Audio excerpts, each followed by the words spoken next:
जी पर बहुत विलम्ब से आए। हाँ विलम्ब है ना लेकिन देर से आए दुरुस्त है। हाँ जी।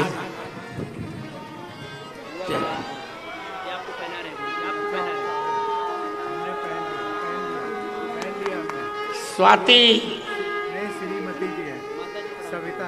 सविता जी, सायंकाल सविता आ रही है, देखो आप स्वाति आए। स्वाति कैसी हो? मैं ठीक हूँ, मैं ठीक हूँ। कैसी हो? आप कैसे हैं? ठीक। मैं ठीक हूँ, मैं ठीक हूँ। Happy birthday to you. Thank you.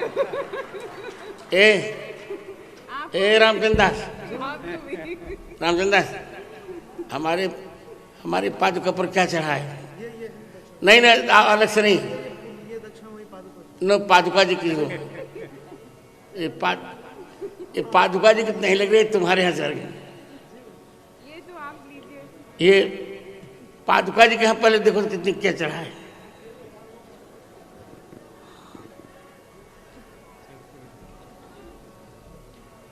कुछ चढ़ा है? ये लो आशीर्वाद है। ये मेरी बहुत प्रिय बहन है और अब भगवान करें यदि विवाह हो तो इस वर्ष तक हो जाए, नहीं तो हमारी बिरादरी में आ जाओ। गुरुजी मेरी ओर से एक शॉल है।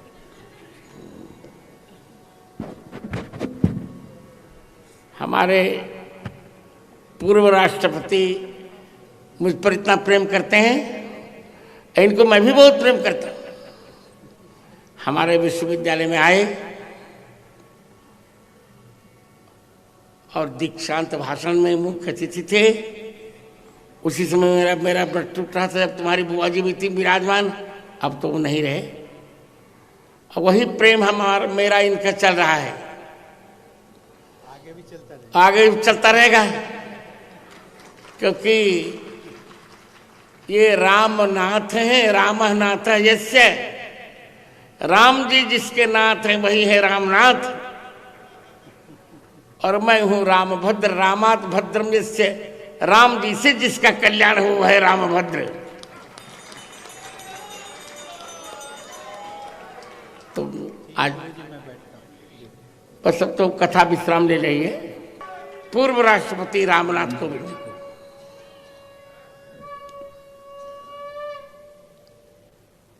पूज्य जगत गुरु श्री रामभद्राचार्य जी, इस सभागार में उपस्थित सभी श्रोता बहनों और भाइयों, कभी कभी मैं सोचता हूं कि इस देश की, इस माटी की, इस संस्कृति की, भारतीय संस्कृति की कितनी विशेषता है, अलौकिकता है कि इस देश का सपूत केवल एक नहीं, न जाने कितने सपूत वो जगत गुरु बन गए। और आज हम कहते हैं कि भारत विश्व गुरु नहीं बन सकता। मैं केवल ये कह रहा हूं कि एक सपूत और न जाने कितने सपूत आदि शंकराचार्य जी जो जगत गुरु हुए, गुरु जी भी जगत गुरु हैं। तो भारत तो अपने आप में लोग माने या ना माने विश्व गुरु तो आप हैं। अब केवल समझने और समझाने की बात है। लेकिन इस विश्व में कोई भी युग रहा हो, हमेशा दो प्रकार के व्यक्ति आपको अवश्य मिलेंगे, एक सद्गुण प्रवृत्ति वाले और एक दुर्गुण प्रवृत्ति वाले। दुर्गुण प्रवृत्ति वाले को मैं कहता हूं कि जो नॉनसेंस होते हैं, जो समझते नहीं हैं लेकिन अपने को सबसे बड़ा विद्वान समझदार मानते हैं, जिनकी समझ कम है लेकिन अपनी समझ को वो सबसे बड़ी समझ मानते हैं। मनुस्मृति को मैंने भी नहीं पढ़ा, मनुस्मृति को न जाने कितने लोगों ने नहीं पढ़ा, लेकिन उसमें क्या है, कैसा है, और जब सुनते हैं तो उसको पढ़ने पर विचार भी नहीं करते कि भाई इसको पढ़ना तो चाहिए। आज जिन बातों का उल्लेख किया, मैंने पूरा नहीं सुना, लेकिन गुरुजी से मेरे बहुत पुराने संबंध हैं, और संबंधों की मैं बात करूं आपको, आप भी सरप्राइज करोगे। जब मैं बिहार का राज्यपाल था, तब से मेरी 2015 से, तब से मेरा गुरुजी से संपर्क, उनका सानिध्य मिलता रहा। और उन्होंने एक बार राम कथा हो रही थी सीतामढ़ी में, माता जानकी की जो जन्म स्थली, वहाँ पर मुझे बुलवाया कि राज्यपाल महोदय को बुलवाइए, उनको कहें कि आज मेरी कथा जरूर सुने। तो मैं गया, मैंने कहा जगत गुरु हैं, उनकी बात को सुनना चाहिए। तो मैं गया, कथा सुनाते सुनाते अलग से मुझे बुलाया और कहने लगे, राज्यपाल महोदय आप बिहार छोड़ के जाने वाले हो और दिल्ली से आपको बुलावा आने वाला है।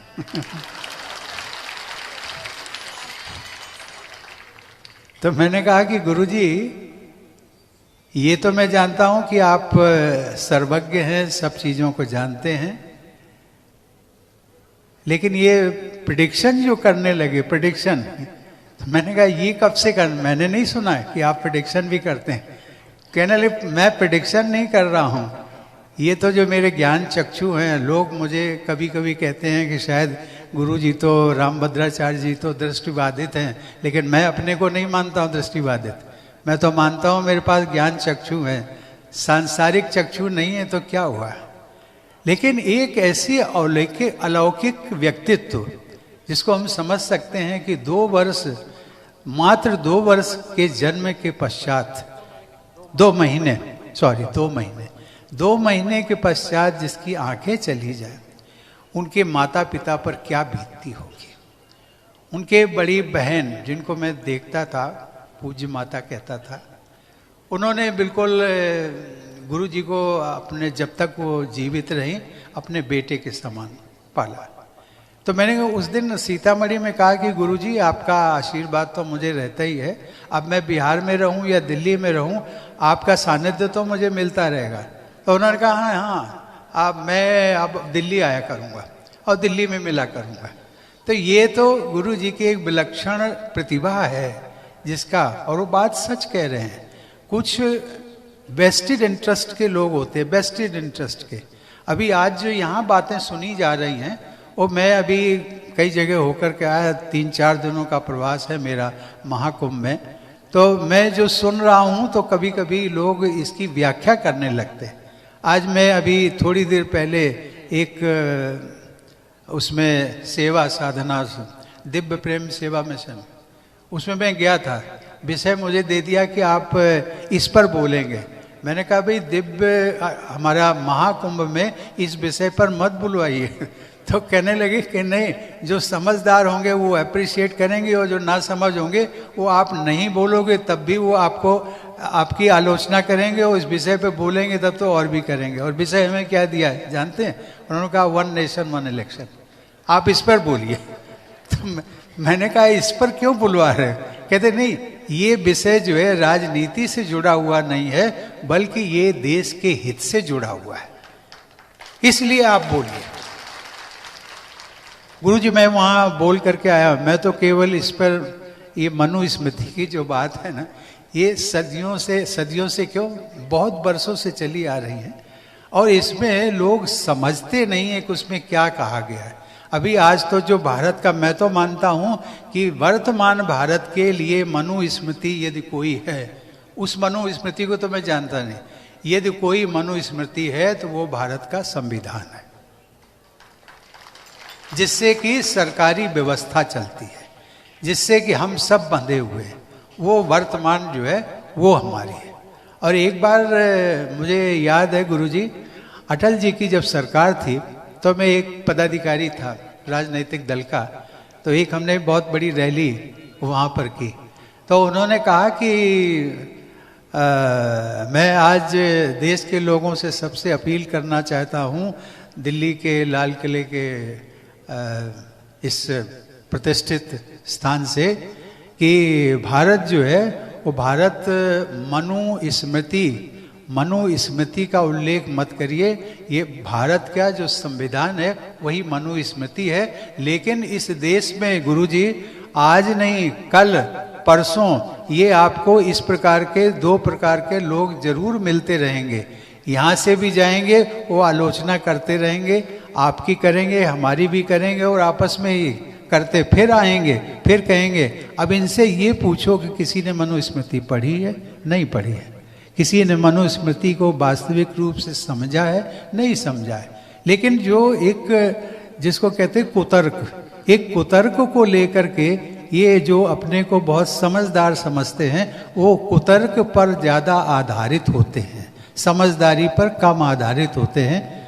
मैं गुरु जी आपका सानिध्य मुझे मिल रहा है और मैं चाहूँगा कि आप जीवन पर्यंत, आप तो 1 महीने की बात करते हैं, मैं तो आपसे प्रार्थना करूँगा कि जीवन पर्यंत जो है आप ऐसे विषयों पर और डंके की चोट पर, यदि कोई हमारा भारतीय साधु परंपरा से यदि कोई जुड़ा हुआ व्यक्ति कोई है, व्यक्ति वो तो जगत गुरु हैं, लेकिन कोई यदि मानव है तो मैं गुरु जी को मानता हूँ और डंके की चोट पर ही वो बोलते रहेंगे।